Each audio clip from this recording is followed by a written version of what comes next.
আসসালামু আলাইকুম ভিউয়ার্স, আজকের আমি আসলাম আপনাদের জন্য নতুন একটা কেক রেসিপি নিয়ে। আজকের আমি বানিয়ে দেখাবো সহজভাবে বাসায় গ্যাসের চুলায় পানির ভাপে স্ট্রবেরি কেক রেসিপি। আপনারা ভালো লাগলে বাসায় এই কেক রেসিপিটা তৈরি করতে পারেন, বাচ্চাদের দিতে পারেন টিফিনে, কিংবা বাসায় বাচ্চারা বড়রা সবাই পছন্দ করবে। এই রেসিপিটি যদি ভালো লাগে তো আমার চ্যানেলটা সাপোর্ট করার জন্য আমার চ্যানেলটি অবশ্যই আপনারা সাবস্ক্রাইব করে লাইক কমেন্ট শেয়ার করে দিবেন। আর ফেসবুক পেজ থেকে যারা দেখছেন তারা লাইক কমেন্ট শেয়ার করে আমার পেজটি ফলো করে দিবেন। এখানে আমি 2টো ডিম ভেঙে নিয়েছি আর সাথে দিয়ে দিচ্ছি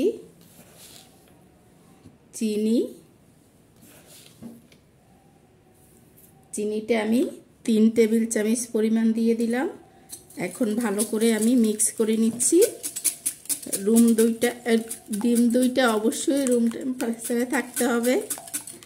কোনোভাবে ফ্রিজ থেকে নামিয়ে ঠান্ডা ডিম ব্যবহার করা যাবে না। অন্তত 1 ঘন্টা আগে ফ্রিজ থেকে নামিয়ে ডিম দুটো ঠান্ডা ছাড়িয়ে নিতে হবে। আমি ডিম দুটো ভালো করে চিনির সাথে ফেটিয়ে নিচ্ছি। এখানে পরিমাণ মতো আমি লবণ দিয়ে দিলাম এবং সাথে 2 টেবিল চামচ পরিমাণ রান্নার তেল দিয়ে দিলাম। আমি এটাও ভালো করে ডিমের সাথে মিক্স করে নিচ্ছি। এখানে আমি 1 কাপ পরিমাণ ময়দা নিয়ে নিয়েছি। সেই ময়দাটা আমি এখানে দিয়ে দিলাম। ময়দাটা ভালো করে মিক্স করে নিচ্ছি। এখানে আমি কিছুটা তরল দুধ দিয়ে দিলাম। দুধ দিয়ে আমি এটা ভালো করে ফেটিয়ে নিচ্ছি দুধের সাথে। দেখেন এখানে আমি দুধের সাথে মিক্স করে নিয়েছি। আর এখানে আমি 1 চামচ বেকিং পাউডার দিয়ে দিলাম। সাথে দিয়ে দিচ্ছি 1/2 চামচ বেকিং সোডা।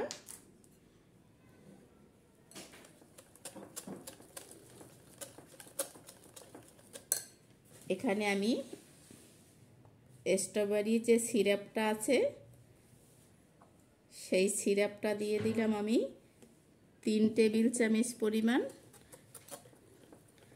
ভালো করে মিক্স করে নিচ্ছি আমি।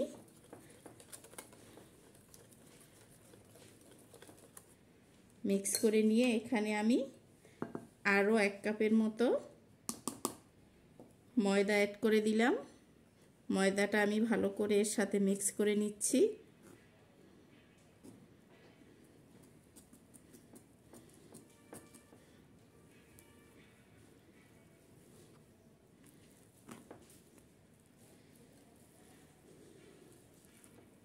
এ পর্যায়ে আমি আরও সামান্য পরিমাণ দুধ অ্যাড করে দিলাম। দুধটা মিক্স করে আমি পারফেক্ট একটা কেকের ব্যাটার তৈরি করে নিচ্ছি।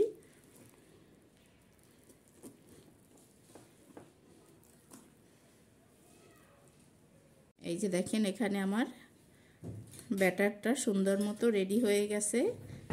এখন এখানে আমি একটা পুডিং মোল্ড নিয়ে নিয়েছি, এটাতেই আমি কেকটা বসাবো।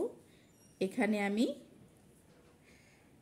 একটা পেপার বিছিয়ে দিয়েছি তেল ব্রাশ করে। এখানে সম্পূর্ণ ব্যাটারটা আমি ঢেলে দিচ্ছি।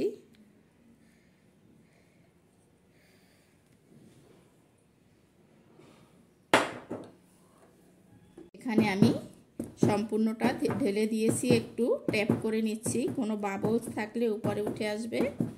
এখন আমি এটা চুলায় বসাবো। এখানে চুলায় আমি একটা কড়াইতে পানি বসিয়ে একটা স্ট্যান্ড বসিয়ে দিয়েছি। পানিটা কিন্তু ফুটতে শুরু করেছে। আমি এখন এখানে মোলটা বসিয়ে দিয়ে একটা সিলভারের ঢাকনা দিয়ে ঢেকে দিচ্ছি। এটা সর্বোচ্চ 10 থেকে 12 মিনিট সময় লাগবে। ফিরে আসছি 10 থেকে 12 মিনিট পরে। এই যে দেখেন আমার কেকটা ফুলে কত বড় হয়ে গেছে।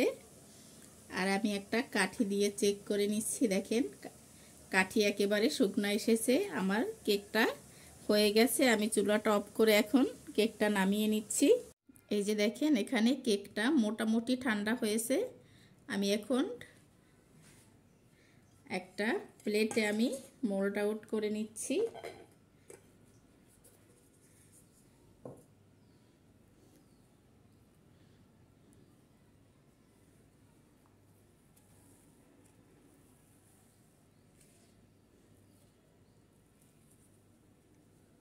কেকটা আমি আপনাদের একটু কেটে দেখাচ্ছি।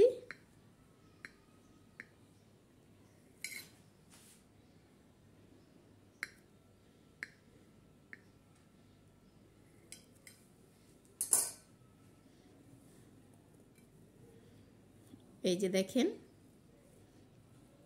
কেকটা কত সুন্দর, খুব নরম তুলতুলে হয়েছে। এই স্ট্রবেরি কেকটা আপনারাও বাসায় তৈরি করে বাচ্চাদের দিতে পারেন, অসম্ভব মজার হয়। যদি এই কেক রেসিপিটা আপনাদের কাছে ভালো লাগে তো আমার চ্যানেলটা সাপোর্ট করার জন্য লাইক কমেন্ট শেয়ার করে সাবস্ক্রাইব করে পাশের বেল আইকনটি ক্লিক করে দিবেন। আর ফেসবুক পেজ থেকে যারা দেখছেন তারা লাইক কমেন্ট শেয়ার করে আমার পেজটি ফলো করে দিবেন।